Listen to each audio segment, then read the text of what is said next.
Good morning વિદ્યાર્થી મિત્રો. કેમિસ્ટ્રીની અંદર છેલ્લા લેક્ચરમાં આપણે એસિડ, બેઝ અને ક્ષારોની ચર્ચા કરી રહ્યા. એમાંની એસિડ અને બેઝની સંકલ્પના માટે આર્હનિયસની સંકલ્પના.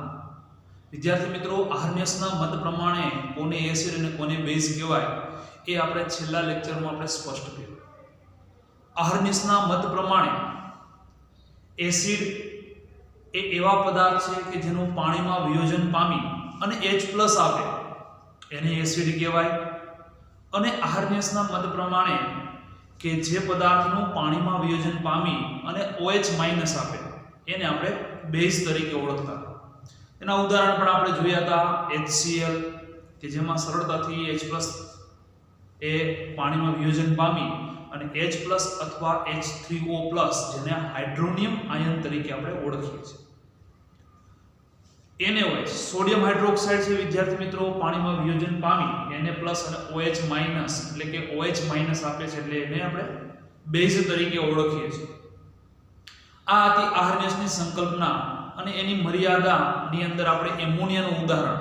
એક તો એની મર્યાદા કે માત્ર જલીય દ્રાવણોને જ એસિડ બેઝ સંકલ્પના લાગુ પાડી શકાય, અને બીજી મર્યાદા હતી કે એમોનિયા એની પાસે તો કે એમોનિયાના બંધારણની અંદર OH સમૂહ નથી છતાં પણ એ બેઝ છે. શા માટે એ સમજાવી શકાતું નથી.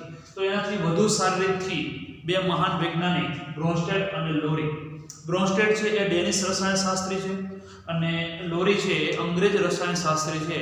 બંને એસિડ અને બેઝ માટે વધારે સારી રીતથી વ્યાખ્યાઓ આપી. એના મત પ્રમાણે એસિડ કોને કહેવું, તો એસિડની વ્યાખ્યા આ પ્રમાણે આપી શકીએ. વિદ્યાર્થી મિત્રો, એસિડ એટલે કે જે H+ આપી શકતું હોય, એટલે કે એસિડ એવો પદાર્થ છે જે હાઇડ્રોજન આયન આપે. એસિડ એવો પદાર્થ છે કે જે હાઇડ્રોજન આયન એટલે કે H+ જેને આપણે પ્રોટોન પણ કહી શકીએ આપી શકે. તો બેઝ કોને, તો કે બેઝ એવો પદાર્થ છે જે H+ મેળવી શકે. બેઝ એવો પદાર્થ છે કે જે હાઇડ્રોજન આયન એટલે કે H+ કે જેને આપણે પ્રોટોન કહીએ એ મેળવી શકે. આનો મતલબ એમ કહી શકાય કે વિદ્યાર્થી મિત્રો કે એસિડ છે ને એ પ્રોટોન દાતા છે અને બેઝ છે એ પ્રોટોન ગ્રાહી છે. એટલે આમ લખી શકીએ એસિડ એ જે છે એ પ્રોટોન દાતા છે, જ્યારે બેઝ જે છે એ પ્રોટોન ગ્રાહી. વિદ્યાર્થી મિત્રો, ઉદાહરણ સાથે સમજીએ એટલે વધારે ખ્યાલ આવશે. દાખલા તરીકે HCl નું ઉદાહરણ લઈએ તો HCl એની પાણી સાથેની પ્રક્રિયા. વિદ્યાર્થી મિત્રો, આ H+ આપે છે અને એટલા માટે એ H+ માંથી H3O+ બને છે અને Cl- છૂટા. આ જે છે એ આપણે એસિડ તરીકે ઓળખીએ છીએ અને અહીંયા પાણી છે શેના તરીકે વર્તે છે, બેઝ. ખાસ બ્રોન્સ્ટેડ લોરી એસિડ બેઝ સંકલ્પનાની અંદર સમજવાનું આવે છે એ છે એસિડમાંથી જે બનતો હોય, એસિડમાંથી આ H+ દૂર કરે એટલે વધે છે શું, તો કે Cl-. વિદ્યાર્થી મિત્રો, એસિડમાંથી જે નિર્માણ પામે પ્રોટોનનું દાન કરી અને જે મળે છે એને કહેવામાં આવે સંયુગ્મ બેઝ.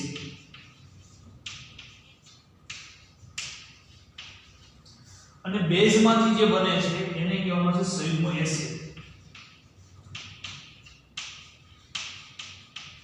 અને આપણે 1 નંબર આપીએ તો એમાંથી બનતો સંયુગ્મ બેઝ 1 અને 2 નંબર આપીએ તો એમાંથી બનતો સંયુગ્મ એસિડ નંબર 2. વિદ્યાર્થી મિત્રો, અહીંયા સ્પષ્ટ છે કે અમને H+ શું કર્યું તો આમાંથી આ બને એટલે H+ નું દાન કરે છે અને H+ દાન કરે એટલા માટે એસિડ છે, જ્યારે આ જે છે એ H+ મેળવે અને H+ મેળવે છે એટલા માટે એ શું છે બેઝ છે. હવે એમોનિયાનું ઉદાહરણ જે આહારને સંકલનના પ્રમાણે સમજાવ્યું હતું શકાતું એ ઉદાહરણ સમજીએ. એમોનિયા પાસે અબંધકારક ઇલેક્ટ્રોન યુગ્મ છે કે જે પાણીમાં H+ એની સાથે સ્વીકારી પાણી H+ આપશે અને એમાંથી બને છે NH4+ aqueous. આમાંથી H+ દૂર થાય એટલે વધે છે OH- aqueous. વિદ્યાર્થી મિત્રો અહીંયા તમે સ્પષ્ટ છો કે આમાંથી આ બને છે તો એમાં H+ મેળવેલા H+ મેળવે છે કોણ તો એમોનિયા, અને એમોનિયા H+ મેળવે છે એટલા જ માટે એમોનિયા છે એ બેઝ છે અને એમાંથી જે બને છે એને આપણે સંયુગ્મ એસિડ તરીકે ઓળખી શકીએ. બેઝ 1 એટલે સંયુગ્મ એસિડ. કોણે H+ આપ્યા તો કેમ ને આમાં તમે સ્પષ્ટ છે કે H+ નું શું કરે છે તો H+ નું દાન કરે છે એટલા માટે H2O છે કે એસિડ છે અને એસિડ છે એટલામાંથી જે બને છે એને કહેવામાં આવે છે સંયુગ્મ બેઝ 2. ખાસ સમજવા જેવું વિદ્યાર્થી મિત્રો, એસિડની પ્રબળતા એ સંયુગ્મ બેઝ અને જે સંયુગ્મ એસિડ બેઝની જોડ છે એને આધારે નક્કી કરી શકાય. બંનેમાં ફરક શું તો કે બેઝ છે એમાંથી એનો સંયુગ્મ એસિડ, બંનેમાં ફરક માત્ર H+ નો. આમાંથી આમાં H+ ઉમેરાયો એટલે એસિડ બન્યો. આમાંથી ઊંધું વિચારે આમાંથી H+ નું દાન કરે છે એટલે એમાંથી જે રૂપાંતર પામી બેઝ છે. આ બંનેને સંયુગ્મ એસિડ બેઝની જોડ તરીકે ઓળખવામાં આવે છે. અહીંયા વિદ્યાર્થી મિત્રો આ બંને સંયુગ્મ એસિડ બેઝની જોડ છે. તો સંયુગ્મ એસિડ બેઝની જોડ સંયુગ્મ એસિડ બેઝની જોડ આ જે બંને ઉદાહરણમાંથી સંયુગ્મ એસિડ બેઝની પહેલી જોડ લખીએ તો પહેલી જોડ છે આ જોડ એ સંયુગ્મ એસિડ બેઝની જોડ છે. બીજી જોડ ખાલી માત્ર પ્રોટોનના કારણે જે એસિડ બેઝની જોડ મળે છે તેને આપણે સંયુગ્મ એસિડ બેઝની જોડ તરીકે ઓળખી શકીએ. બંનેમાં માત્ર પ્રોટોનનો જ ફેરફાર છે. હવે ખાસ અગત્યનો એક પોઈન્ટ સમજીએ. જો એસિડ પ્રબળ હોય, જો એસિડ પ્રબળ હોય તો તેમાંથી બનતો એસિડમાંથી શું બને સંયુગ્મ બેઝ. તેમાંથી બનતો સંયુગ્મ બેઝ હંમેશા નિર્બળ હોય છે. આના કરતા ઊંધું પણ વિચારી શકીએ. શું તો કે જો એસિડ નિર્બળ હોય, જો એસિડ નિર્બળ હોય તો તેમાંથી બનતો સંયુગ્મ બેઝ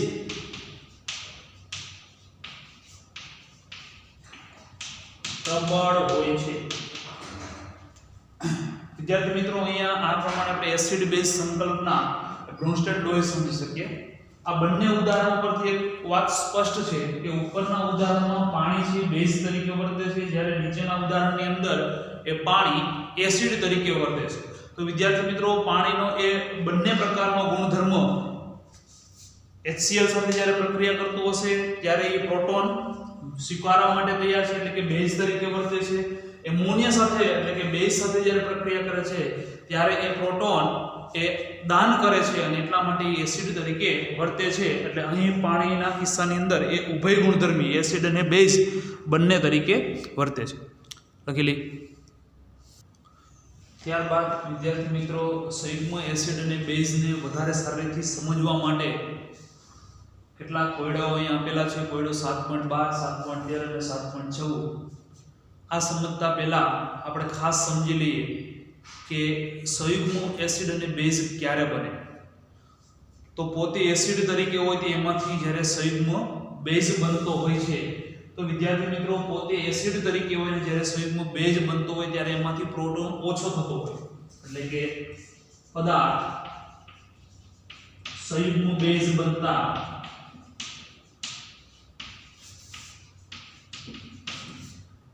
H+ ઓછો થાય આ સમજવા માટે છે એ જ પ્રમાણે પદાર્થ સંયુગ્મ એસિડ બનતા H+ ઉમેરાય છે અથવા H+ વધારવામાં આવે છે અને ઓછો થાય દાખલા તરીકે અહીંયા છે બ્રોન્સ્ટેડ એસિડ તો એસિડ માંથી જ્યારે બેઝ બને એટલે H+ ગુમાવે એટલે એનો સંયુગ્મ બેઝ F- હોય આમાંથી પ્રોટોન H+ દૂર કરી નાખે એક જ બેઝ જગ્યાએ એક હાઇડ્રોજન HO4 H+ રૂપે દૂર કરે આની પર વીજભાર માઈનસ થશે વિદ્યાર્થી મિત્રો અહીંયા CO3 હાઇડ્રોજન ઓછો કરીએ એનો પ્લસ રૂપે દૂર થશે એટલે -1 તો હતા ને હજી એક પણ -1 એટલે -2 વાત કરીએ સંયુગ્મ એસિડ એટલે દરેકની અંદર મારે H+ ઉમેરવાના આમાં H+ ઉમેરીએ તો કે હાઇડ્રોજન ઉમેરીએ એટલે NH3 +1 ઉમેરાય એટલે -1 ને +1 એટલે તટસ્થ આની અંદર NH છે આમાં H+ ઉમેરાય તો આમાં H+ ઉમેરાય એટલે NH2 એની પર પ્લસ વીજભાર આવશે અને આમાં હાઇડ્રોજન ઉમેરાય એટલે HCOOH આ વિદ્યાર્થી મિત્રો એના સંયુગ્મ એસિડ અહીંયા એવા સ્પીસીસ આપેલા કે જેના માટે આપણે પ્રોટોન ઉમેરી અને બાદ કરી એટલે કે સંયુગ્મ એસિડ લખવો હોય તો વિદ્યાર્થી મિત્રો એમાં પ્રોટોન ઉમેરવાનો અને બેઝ લખવો હોય તો એમાંથી પ્રોટોનને બાદ કરવાનો દાખલા તરીકે આમાંથી મારે એસિડ લખવો હોય તો પ્રોટોન ઉમેરવું એટલે કે H3O+ આમાં પ્રોટોન ઉમેરવું એટલે થશે H2CO3 અને આમાં પ્રોટોન ઉમેરવું એટલે એ થશે H2SO4 અને આમાં પ્રોટોન ઉમેરવું એટલે એ થશે NH4+. હવે એ બધાના જ મારે સંયુગ્મ બેઝ લખવા એટલે આમાંથી મારે પ્રોટોનને દૂર કરવું પ્રોટોન દૂર કરું એટલે H+ રૂપે દૂર થાય એટલે એક ઓક્સિજન એક હાઇડ્રોજન માઈનસ આમાંથી પ્રોટોનને દૂર કરવું એટલે ત્યાં માત્ર CO3 વધે -1 તો હતા H+ પણ દૂર થયા એટલે હજી એક માઈનસ માં વધારો એટલે -2 સેમ એઝ ઇટ હાઇડ્રોજન દૂર કરીને માઈનસ સાથે દૂર થશે સોરી પ્લસ સાથે દૂર થશે તો માઈનસ માં વધારો આની અંદર હાઇડ્રોજન છે એ દૂર થાય એટલે NH2 કોઈ પણ પ્રકારનો વીજભાર નથી અને પ્લસ રૂપે દૂર થાય એટલે અહીં લખી શકાય NH2 તો આ રીતે સંયુગ્મ એસિડ અને બેઝ માટે જે પદાર્થમાં તમારે સંયુગ્મ બેઝ લખવું હોય તો એમાં તમે પ્રોટોન ઓછો કરી દો તો ઓટોમેટિકલી વીજભાર સહિત પ્રોટોન ઓછો કરો એટલે તમે એનો સંયુગ્મ બેઝ લખી શકો અને કોઈ પણ પદાર્થનો સંયુગ્મ એસિડ લખવો હોય તો એમાં હાઇડ્રોજન ઉમેરી અને વીજભાર સહિત H+ ઉમેરી દો એટલે આપણે એનો સંયુગ્મ એસિડ સરળતાથી લખી શકીએ લખી લે ત્યારબાદ વિદ્યાર્થી મિત્રો લ્યુઇસ એસિડ બેઝ સંકલ્પના વિદ્યાર્થી મિત્રો આગળ આપણે જે ચર્ચા કરી એ બ્રોન્સ્ટેડ ક્લોરાઇડ એસિડ બેઝ સંકલ્પનાની અંદર BF3 જે છે આપણી પાસે પ્રોટોન નથી છતાં પણ આની વર્તણૂક છે એસિડ જેવી છે તો શા માટે એસિડ જે છે એ બ્રોન્સ્ટેડ ક્લોરી એસિડ બેઝ સંકલ્પના પ્રમાણે સમજાવી શકાતું નથી અને એટલા માટે સર્વમાન્ય એવી સંકલ્પના એસિડ બેઝ સંકલ્પના એ છે લ્યુઇસ એસિડ બેઝ સંકલ્પના વિદ્યાર્થીઓ જીએન લ્યુઇસ 1923 ની અંદર એસિડ બેઝ સંકલ્પના લ્યુઇસના મત પ્રમાણે એસિડ કોને કહેવો અને બેઝ કોને કહેવો તો જે ઇલેક્ટ્રોન યુગ્મનો સ્વીકાર કરે એને એસિડ કહેવામાં આવે છે અને જે ઇલેક્ટ્રોન યુગ્મનું દાન કરવા માટે સક્ષમ હોય છે એ બેઝ કહેવામાં આવે છે એટલે એસિડ એવી સ્પીસીસ છે લ્યુઇસના મત પ્રમાણે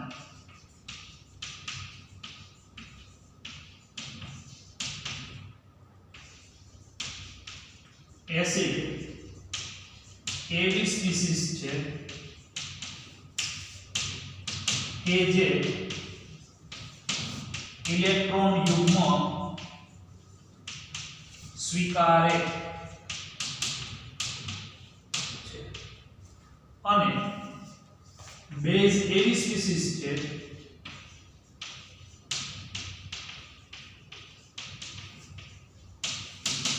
કે જે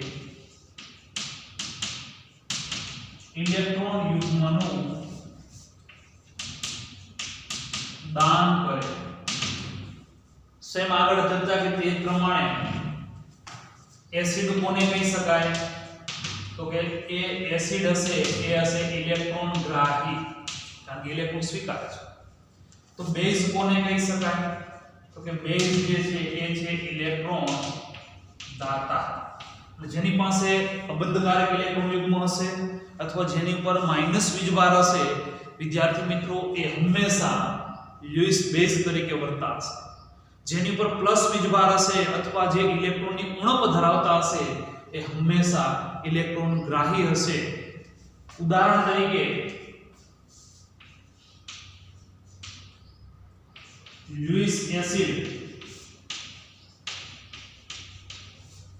ઉદાહરણ તરીકે BF3 BH3 બોરોનના હાઇડ્રાઇડ વિદ્યાર્થી મિત્રો આપણે હાઇડ્રાઇડ ની અંદર જોઈ ગયા હતા P વિભાગના જે હાઇડ્રાઇડ સંયોજનો હતા સહસંયોજક હાઇડ્રાઇડ એની અંદર ઇલેક્ટ્રોન ઉણપવાળા હાઇડ્રાઇડ ઇલેક્ટ્રોન પરિશુદ્ધ હાઇડ્રાઇડ અને ઇલેક્ટ્રોન ધનિક હાઇડ્રાઇડ વિદ્યાર્થી મિત્રો એમાં જે ઇલેક્ટ્રોન ધનિક હાઇડ્રાઇડ હતા એ ઇલેક્ટ્રોનનું દાન કરે એટલે એ લ્યુઇસ બેઝ તરીકે વર્તે। પરંતુ જે વિદ્યાર્થી મિત્રો ઇલેક્ટ્રોનની ઉણપ ધરાવતા હાઇડ્રાઇડ હતા જેમ કે સમૂહ 13 ના એટલે બોરોનના હાઇડ્રાઇડ છે અથવા હેલાઇડ છે આ બધા શેના તરીકે વર્તે તો કે લ્યુઇસ એસિડ તરીકે। આ ઉપરાંત જેની ઉપર વીજભાર +2 વીજભાર હોય કે જે ઇલેક્ટ્રોન યુગ્મને સ્વીકારવાની વૃત્તિ ધરાવતા હોય એ હંમેશા લ્યુઇસ એસિડ તરીકે વર્તતા હોય છે। એ જ પ્રમાણે લ્યુઇસ બેઝના ઉદાહરણ લખીએ તો લ્યુઇસ બેઝ ઇલેક્ટ્રોન ધનિક NH3 છે H2O છે કે જેની પાસે અબંધકારક ઇલેક્ટ્રોન યુગ્મ છે। આ ઉપરાંત વિદ્યાર્થી મિત્રો હેલોજન માઈનસ સલ્ફર -2 ઓક્સિજન -2 કે જેની પાસે અબંધકારક ઇલેક્ટ્રોન યુગ્મ હશે એ ઇલેક્ટ્રોન યુગ્મનું દાન કરવા માટે સક્ષમ છે અને એટલા માટે એ બેઝ તરીકે વર્તે છે। હવે વાત કરીએ BF3 એસિડ તરીકે શા માટે વર્તે તો BF3 ની એસિડિક વર્તણૂક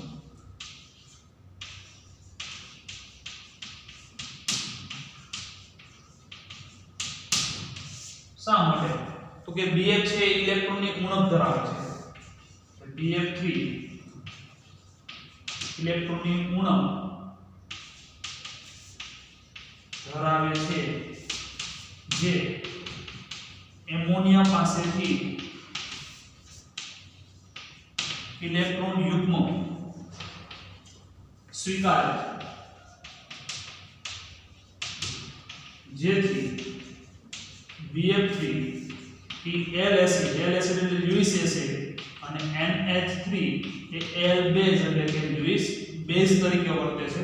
કઈ રીતે તો સમજીએ આ BF3 અને એની પ્રક્રિયા NH3 આની પાસે અબંધકારક ઇલેક્ટ્રોન યુગ્મ છે જેથી કરીને આ BF3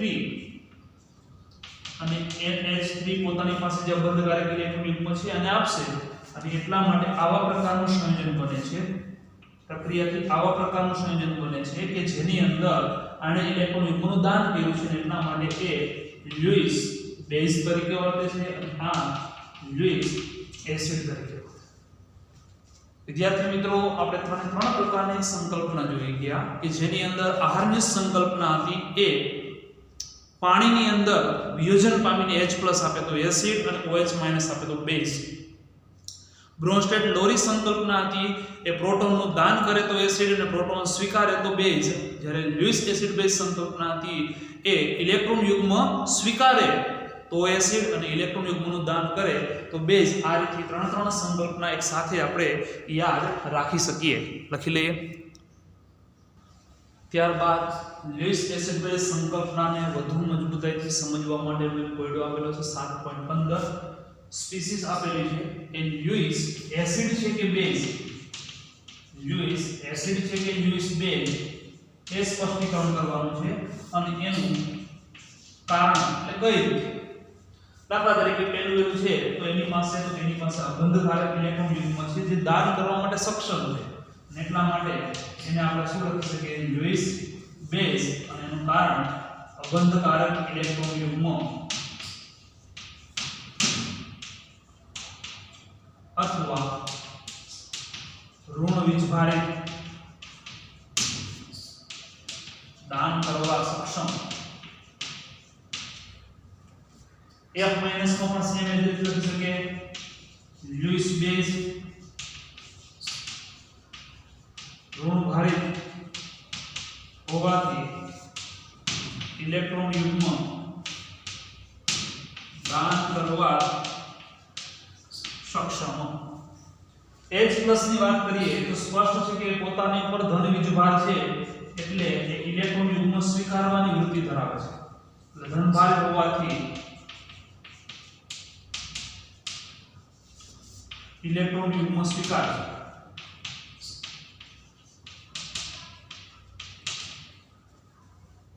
BCl3 વિદ્યાર્થી મિત્રો BCl3 એટલે ઇલેક્ટ્રોન ઉણપ ધરાવતા સંયોજન છે કે જે ઇલેક્ટ્રોન યુગ્મ સ્વીકારવાની વૃત્તિ ધરાવશે એટલા માટે એ લ્યુઇસ એસિડ તરીકે વર્તે છે. એટલે અહીં લખી શકીએ કે ઇલેક્ટ્રોન ઉણપ ધરાવતા સંયોજન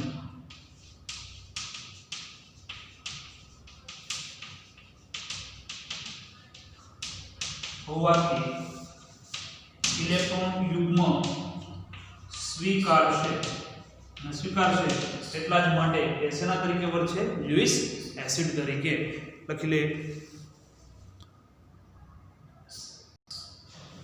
ત્યારબાદ વિદ્યાર્થી મિત્રો એસિડ અને બેઝનું આયનીકરણ.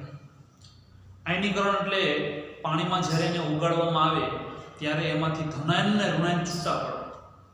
આની પહેલા પણ આપણે માઇકલ ફેરાડેના મત પ્રમાણે વિદ્યુતનું વહનને આધારે પ્રબળ વિદ્યુત વિભાજ્ય પદાર્થ અને નિર્બળ વિદ્યુત વિભાજ્ય પદાર્થ એવા બે વિદ્યુત વિભાજ્ય પદાર્થો માટેના પ્રકારો પાડ્યા હતા આયનીકરણને આધારે. અહીં પણ આપણે એસિડ અને બેઝના આયનીકરણ આધારિત બે પ્રકાર પાડી શકીએ, પ્રબળ એસિડ અને નિર્બળ એસિડ. એ જ પ્રમાણે પ્રબળ બેઝ અને નિર્બળ બેઝ. તો પહેલા વાત કરીએ પ્રબળ બેઝ. પ્રબળ બેઝ કોને કહેવામાં આવે? પ્રબળ બેઝ એટલે આપણે એસિડની ચર્ચા કરીએ એટલે પ્રબળ એસિડ. તો પ્રબળ એસિડ કોને કહેવાય?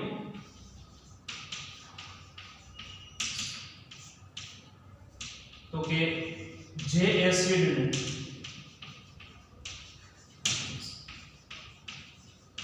સંપૂર્ણ આયનીકરણ થતું હોય, આયનીકરણ થઈ ને H+ આપે તેને પ્રબળ એસિડ કહે. અને જે સંપૂર્ણ આયનીકરણ પામતો હોય અને H+ આપતો હોય આનો મતલબ એમ કહી શકાય પ્રબળ એસિડ છે ને એ સારો પ્રોટોન દાતા. ઉદાહરણ તરીકે HX એટલે hydrochloric acid, hydrochloric acid, hydrobromic acid, hydroiodic acid કે જેની પ્રબળતા નીચે તરફ જઈએ તેમ તેમ એસિડની પ્રબળતા વધે છે. આ ઉપરાંત HNO3, H2SO4, HClO4, H3PO4 વિદ્યાર્થી મિત્રો આ તમામ એસિડ એ પ્રબળ એસિડ તરીકે વર્તે છે. હવે વાત કરીએ નિર્બળ એસિડ પ્રબળ બેઝની. તો પ્રબળ બેઝની વ્યાખ્યા પણ આ પ્રમાણે આપી શકીએ. પ્રબળ બેઝ સેમ એઝ ઇટ જે બેઝ નું સંપૂર્ણ આયનીકરણ થતું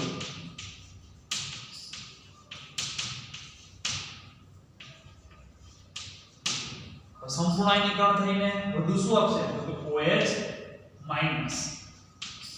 આપે તેને પ્રબળ બેઝ કહે છે. આ જ રીતે વિદ્યાર્થી મિત્રો જેમ સારો પ્રોટોન દાતા હોય એમ બેઝ છે સારો એવો પ્રોટોન ગ્રાહી પણ હશે. સારો પ્રોટોન ગ્રાહી. ઉદાહરણ તરીકે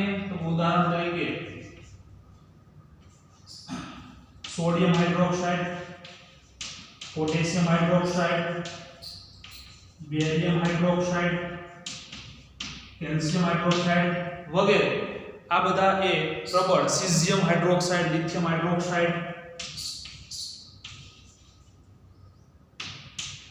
સમૂહ 1 ના હાઇડ્રોક્સાઇડ છે એ વિદ્યાર્થી મિત્રો પ્રબળ બેઝ તરીકે વર્તે છે.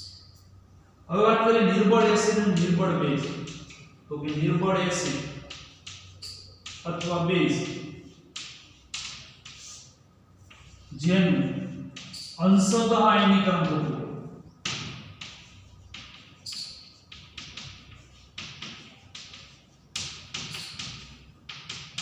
તેવા એસિડ અથવા બેઝને નિર્બળ એસિડ અથવા બેઝ કહે છે. ઉદાહરણ તરીકે નિર્બળ એસિડના ઉદાહરણ જો લખીએ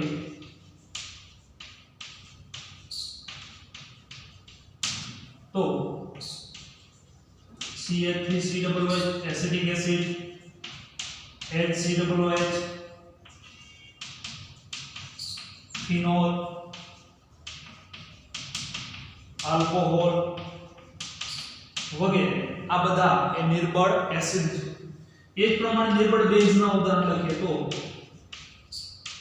નિર્બળ બેઝ NH4OH, એમોનિયા, pyridine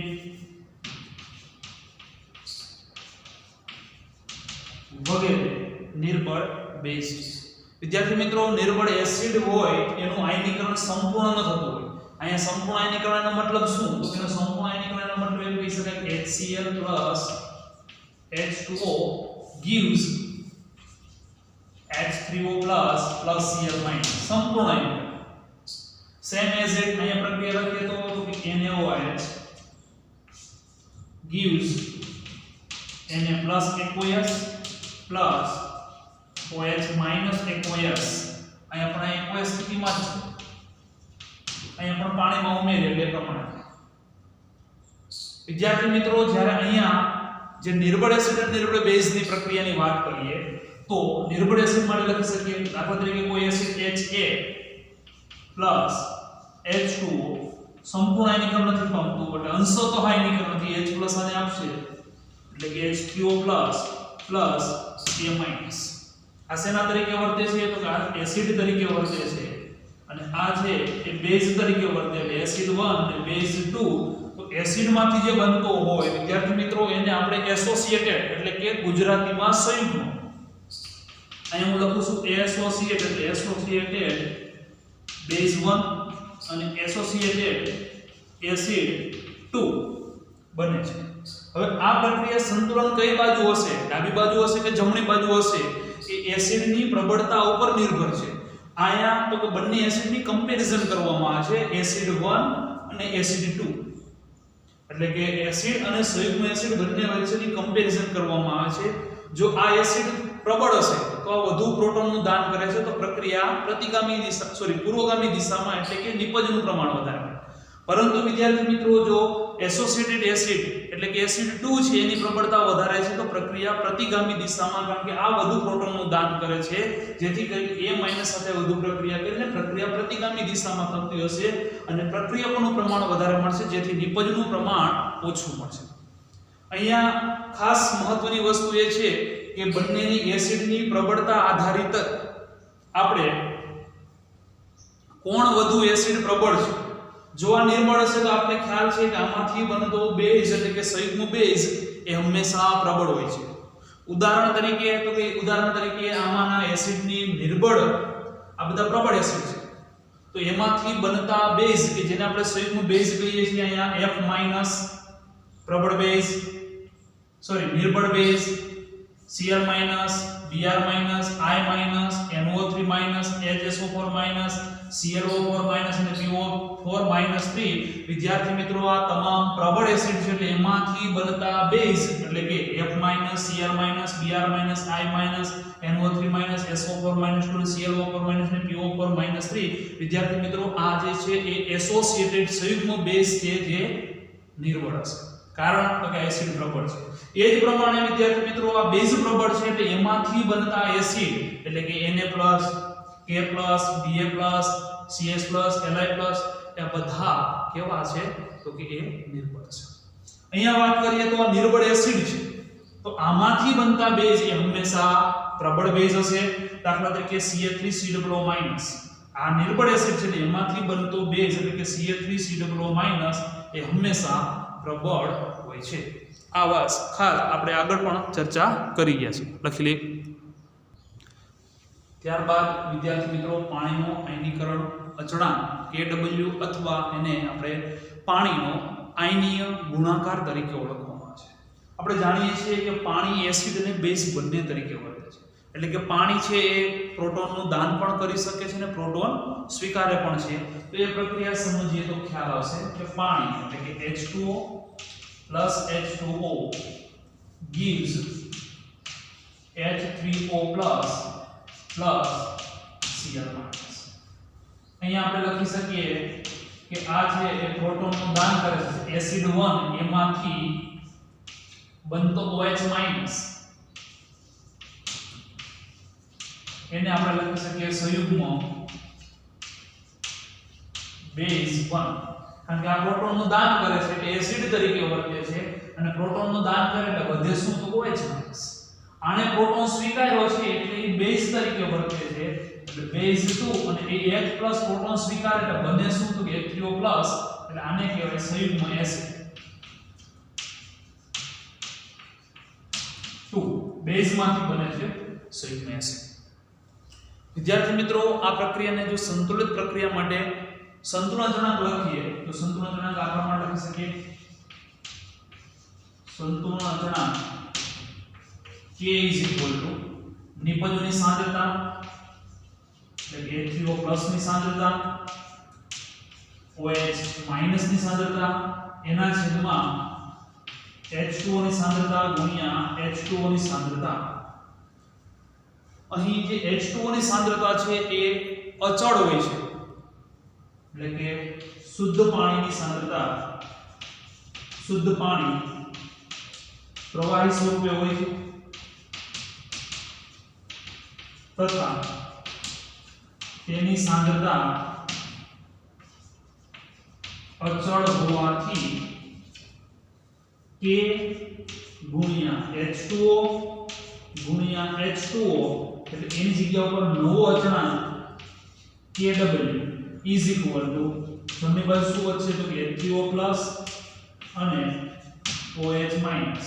વિદ્યાર્થી મિત્રો આને સંતુલન અચળાંક જ્યાં KW ને શું કહેવામાં આવે છે તો કે જ્યાં KW બરાબર પાણીનો આયનીય ગુણાકાર કહે છે. હવે એની વેલ્યુએશન કેટલી હોય તો કે H+ અને OH માઈનસ ની સાંદ્રતા આપણે જાણતા હોઈએ તો સરળતાથી એની ગણતરી કરી શકીએ. આમ 298 કેલ્વિન તાપમાને વિદ્યાર્થી મિત્રો પાણીની pH 7 હોય અને 7 હોય એટલા માટે H3O+ ની સાંદ્રતા 1 × 10⁻⁷ મોલર 298 કેલ્વિન તાપમાને H3O+ ની સાંદ્રતા. અહીંયા સ્પષ્ટ છે કે આનું પાણીનું આયનીકરણ પામી અને જેટલા H3O+ આપે એટલા જ OH- આપે. એનો મતલબ એમ કહી શકીએ કે આ જો 10⁻⁷ મોલર સાંદ્રતા હોય તો આની સાંદ્રતા પણ કેટલી લખી શકીએ 10⁻⁷ મોલર. એટલે પાણીના આયનીકરણથી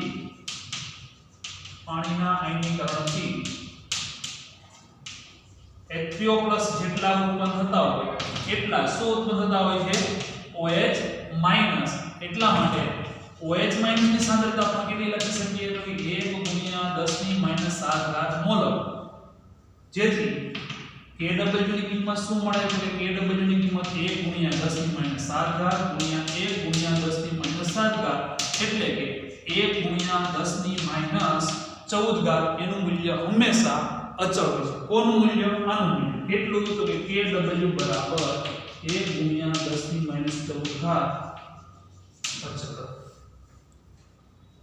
હવે વાત કરીએ આ પ્રક્રિયા પુરોગામી હશે કે પ્રતિગામી દિશામાં હશે તો એના માટે વિદ્યાર્થી મિત્રો આ બંનેનો ગુણોત્તર મેળવવો પડે. અને ગુણોત્તર મેળવવા માટે તો કે સૌપ્રથમ પાણીની સાંદ્રતા શુદ્ધ પાણીની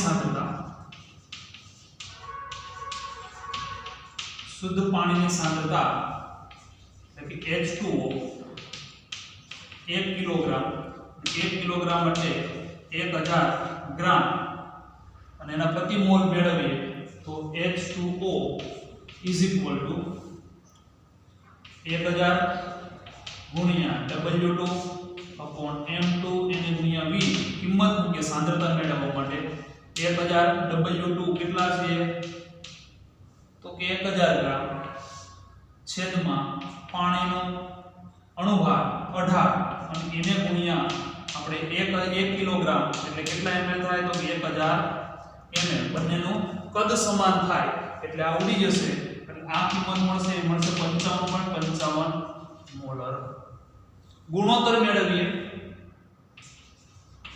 H2O અપોન H3O પ્લસ ની સાંદ્રતાનો ગુણોત્તર તો અંશમાં મૂકીએ 55.55 સોરી ગુણોત્તર આપણે H3O પ્લસ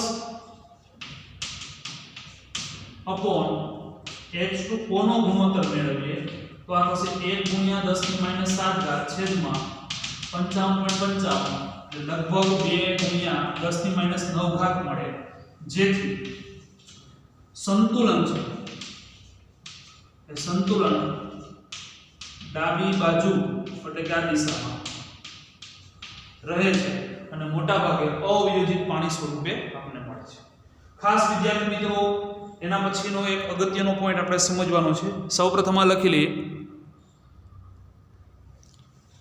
અહીં H3O પ્લસ ઉત્પન્ન થાય એટલા જ વિદ્યાર્થી મિત્રો OH માઈનસ ઉત્પન્ન થાય છે અને એટલા માટે આપણે જાણીએ છીએ કે પાણી છે તટસ્થ છે એટલે પાણી તટસ્થ છે એના માટેનું કારણ તો કે તટસ્થ હોય તો H3O પ્લસ અને OH માઈનસ એ બંનેનું મૂલ્ય કેવું હોય સમાન જેમ અહીં આપણે વાત કરી તે પ્રમાણે કે બંનેનું સમાન મૂલ્ય મળે છે શા માટે તો કે વિદ્યાર્થી મિત્રો પાણી છે એ તટસ્થ છે પરંતુ જો એસિડિક હોય તો જો કોઈ દ્રાવણ એસિડિક હોય તો એનો મતલબ એમ કહી શકાય કે OH માઈનસ કરતા H3O પ્લસ ની સાંદ્રતા કેવી હશે વધારે હશે તો જ એ દ્રાવણ કેવું હોઈ શકે એસિડિક અને જો બેઝિક માટેની વાત કરવાની હોય તો એનો મતલબ સ્પષ્ટ છે કે H3O પ્લસ ની સાંદ્રતા કરતા OH માઈનસ ની સાંદ્રતા વધુ હોય છે આમ જલીય દ્રાવણ એસિડિક હશે બેઝિક હશે કે તટસ્થ હશે એનો આધાર તો કે એનો આધાર ઉત્પન્ન થયેલા H3O પ્લસ અને OH માઈનસ ની સાંદ્રતાને આધારે નક્કી કરી શકીએ કે દ્રાવણ એસિડિક છે બેઝિક છે કે તટસ્થ છે જો બંનેનું પ્રમાણ સમાન હોય તો તટસ્થ હશે આના કરતાનું પ્રમાણ વધારે હશે તો એસિડિક હશે અને આના કરતા OH માઈનસ નું પ્રમાણ વધારે હશે તો વિદ્યાર્થી મિત્રો એવું દ્રાવણ એ બેઝિક હોય છે ખાસ નોંધવા જેવી બાબત છે